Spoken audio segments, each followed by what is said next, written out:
In this video, we are going to be analysing MULN, ticker MULN. So to get straight into it, firstly, we can see obviously this stock, it's gone from a $4.20 high down to around, well, we're basically at that 52-week low, did hit that 52-week low on Friday, and that is at 30 cents. So obviously this stock has sold off very heavy. So what this really means is we can't really give you any downside target. So if this stock continues down, we don't have any statistical deviation levels. So really the only focus would just be the key psychological levels. So 25 cents, 20 cents, 15 cents, 10 cents if it continues to fall.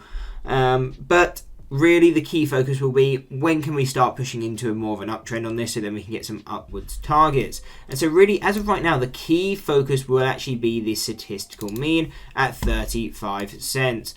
What we can see here, when we broke below it, this did kind of confirm we were just very weak. And this is one thing, if you are investing in this company, or your bag holding, just do be careful, because we've seen it break down below the statistical mean, it's retested it, and we have failed. This isn't a good sign. It does show that the company, or the stock at least, is very weak.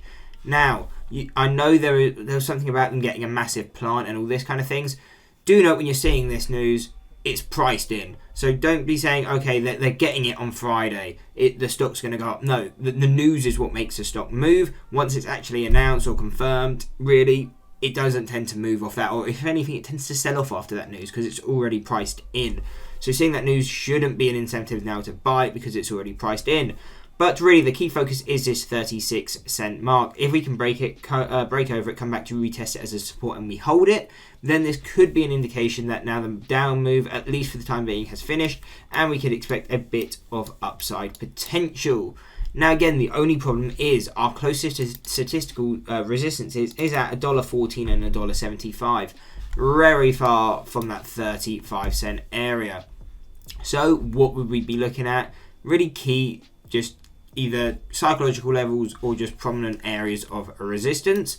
And so we would be looking at the 50 cents key psychological level, and obviously an obvious resistance. And then really the other one we'd be focusing on is around this 79/75 cents.